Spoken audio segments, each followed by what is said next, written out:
नमस्कार, मैं धीरज कुमार स्वागत करता हूं आपका कमिंग भारत न्यूज़ पे। अभी अभी जदयू के मंत्री अशोक चौधरी ने फेसबुक पर कुछ ऐसा लिखा है जिसे शायद हर बिहारी को पढ़ना और सुनना जरूर चाहिए। उन्होंने कहा है कि इस कोरोना आपदा को फैलाने में हम सारे कितने जिम्मेदार हैं।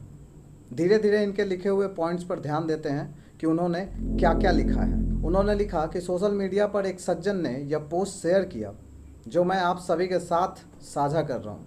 आप भी ज़रूर पढ़ें, गाली दीजिए, क्योंकि गाली देना आपका जन्मसिद्ध अधिकार जो ठहरा। एक अकेला शख्स अकेले जूझ रहा है महामारी से, दुश्मनों से और अपनों से भी। उसे चिंता नहीं है कि आप क्या कह रहे हैं, उसे चिंता है बिहार की 11 करोड़ जनता के लिए दवा की, ऑक्सीजन की, वेंटिलेटर की, रोजगार की और असहाय लोगों के भोजन की। तो सबसे पहली बात, अकेले क्यों जूझ रहा है वो शख्स जिनका अशोक चौधरी जी जिक्र कर रहे हैं, और आपदा के समय उनका दुश्मन कौन है। और अगर चिंता वो 11 करोड़ जनता की कर रहे हैं तो ये जिम्मेदारी किसकी है। अगर जनता ने उन्हें मुख्यमंत्री बनाया है तो ये जिम्मेदारी भी उनकी है।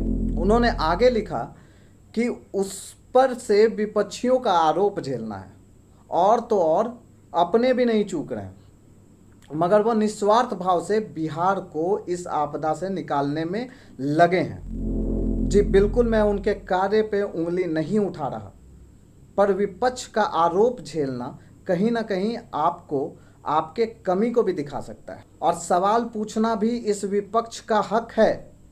सवाल तो हम भी पूछ सकते हैं।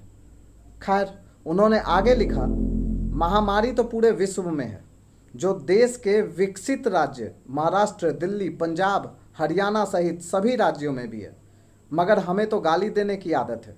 दरअसल हम दूसरों की कमी निकालने में माहिर हैं, अपने अंदर की कमी देखने की ताकत ही नहीं। जरा अपने अंदर झांक कर भी देख लीजिए, आज जो स्थिति है उसके लिए हम कितने जिम्मेदार हैं। तो एक बात और बताइए, आज के स्थिति के जिम्मेदार हम कैसे हुए, समझाइए जरा ये बात। अशोक चौधरी जी, क्या कोरोना हमारी वजह से देश में आया? और अगर आ गया तो पिछले 1 साल से इंडिया में है, तो आपने रोकथाम के लिए क्या किया? मंत्री तो आप भी हैं ना। एक अकेले नीतीश कुमार कहाँ हैं? आप जो जिनका जिक्र कर रहे हैं कि वो अकेले लड़ रहे हैं कोरोना के टाइम में, तो उनके मंत्रीगण कहाँ हैं? आप जैसे मंत्री कहाँ हैं? इसके बाद वो लिखते हैं कि खैर, हम तो गांधी, नेहरू, पटेल, भगवान राम, कृष्ण को भी नहीं बख्शते। तो नीतीश कुमार किस खेत की मूली है? तो आपके जानकारी के लिए बता दें, नीतीश कुमार मुख्यमंत्री हैं, कोई मूली नहीं है। इसके बाद उन्होंने लिखा, बेटी जिस दिन से पैदा होती है उसका बाप उसी दिन से उसकी शादी की तैयारी में लग जाता है, मगर जीवन भर की तैयारी उस समय गड़बड़ हो जाती है जब उम्मीद से 50 आदमी बारात में ज़्यादा आ जाता है। यहाँ तो लाखों बीमार हैं, अघोषित आपदा है, हम सहयोग कम कर रहे हैं, दिखावा ज़्यादा। 5 आदमी को खाना देकर या मदद कर सेल्फी ऐसे डाल रहे हैं जैसे हम नहीं होते तो गजब हो जाता। जरा सोचिए, पूरे राज्य में 11 करोड़ है। तो अशोक चौधरी जी, सबसे पहले आप अपने अंदर झांक के पूछिए, क्या 11 करोड़ जनता सारी भूखी और नंगी है, जिनके पास 1 महीने का राशन भी नहीं होगा, और जिन 5 लोगों की मदद करके सेल्फी लेने की बात कह रहे हैं ना, वैसे लोगों की ही समाज में अभी आवश्यकता ज़्यादा है।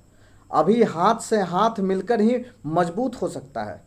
आप इतनी छोटी सोच रख कर तंज कसेंगे, ऐसा कभी किसी ने नहीं सोचा होगा।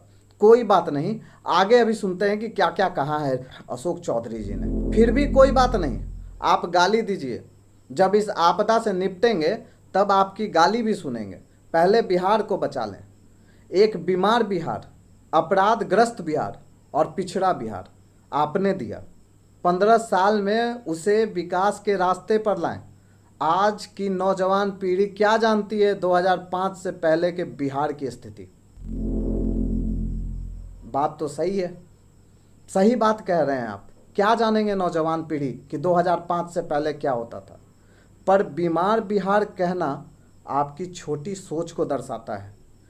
पिछले 16 साल से आपकी सरकार है, तो भी स्वास्थ्य व्यवस्था ध्वस्त हो गई, पलायन नहीं रुक पाया।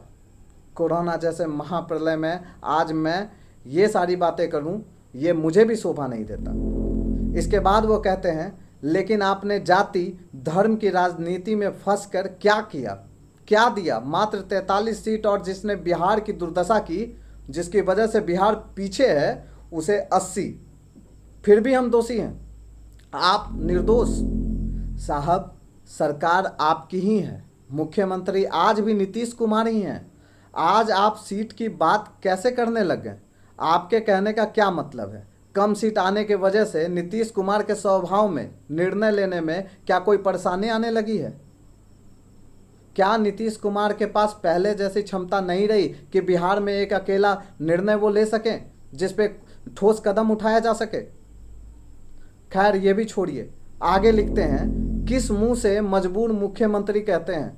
क्या यह कहने की नैतिकता है आप में? आपने ही बनाया है ना, फिर आप कैसे कह सकते हैं?